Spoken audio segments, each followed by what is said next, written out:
A few children are trying hard to focus in the only classroom of a makeshift, government-run, madrassa in India's northeastern state of Tripura. They find it hard to take their eyes off an iron-grilled window that offers a view of the neighbouring compound. One of the class teachers walks up to us with folded hands, saying, "Hope all is well, sir, and nothing to worry." A single-storied mosque damaged by a stone-pelting mob stands next door. Inside, there are broken doors hammered by bricks, twisted fan blades, and shattered window panes. The Kamtila Mosque is surrounded by both Hindu and Muslim homes, but most people prefer to stay indoors after more than 10 incidents of religious violence were reported from the district of North Tripura in October. Local reports said some mosques were vandalized and burnt down during the violence. Bhanupada Chakraborty, a senior police official in the district, denied reports of mosques being torched, but said some had been vandalized, without confirming a number. There are disturbing scenes a mile further north of Kamtila, where at least 5 shops were burnt by the same mob that vandalized the mosque. All shops belong to minority Muslims in the Roa village. 3 shops have been totally gutted by the fire.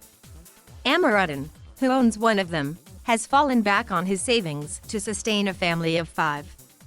I was standing right across the paddy field when a mob attacked our village market. Since they could not reach our homes due to some police presence, their wrath turned towards these shops, which are closed in the afternoon for a few hours, he told me. The police said they were investigating complaints about the damage to the mosque and shops. The attacks followed a huge rally taken out on October 26 by the hardline Hindu organization, Vishwa Hindu Parishad, a close ally of India's ruling Bharatiya Janata Party, and half a dozen other religious groups in the border town of Panasadar. They were protesting against recent attacks on Hindus in neighbouring Bangladesh, which encircles Tripura on 3 sides. Tripura has been run by BJP since 2018, after 25 years of communist rule.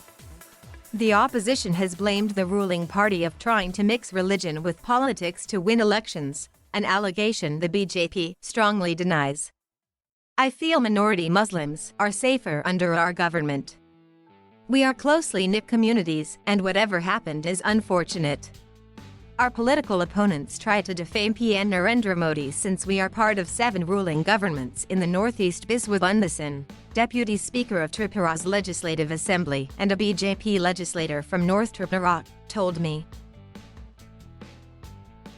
Muslims make up less than 9% of Tripura's 4.2 million population, which has 83% Hindus, many of whom arrived from Bangladesh. People who have been living together for decades are in a state of shock and disbelief over the sudden surge in communal frenzy. Initial reports put the number of participants in the right-wing rally at around 3,000, but the police believe it was higher.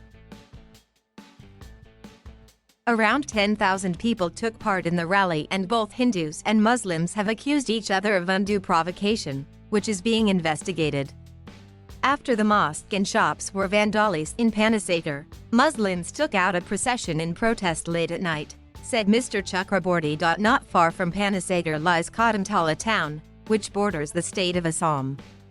As rumors of mosques and shops being vandalized traveled on social media, a huge crowd comprising Muslims gathered in Kadamtala, shouting slogans and demanding immediate arrests of the perpetrators of violence. At Churaibari, a nearby village, some Hindu residents alleged targeted attacks by Muslims.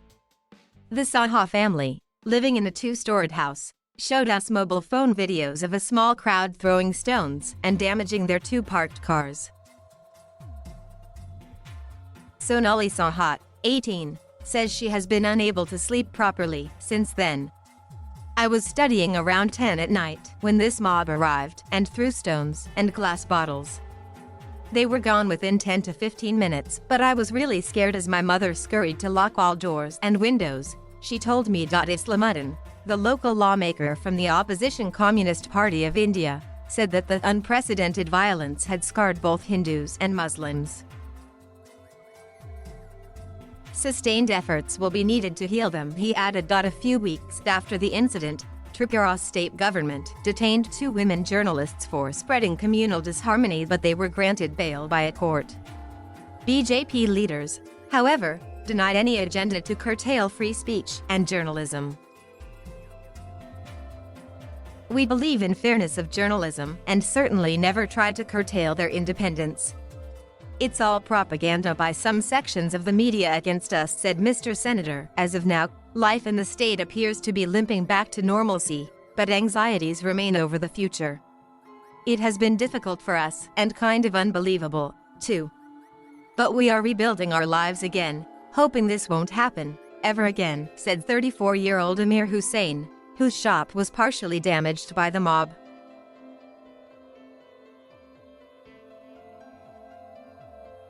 Thank you for watching. Please subscribe.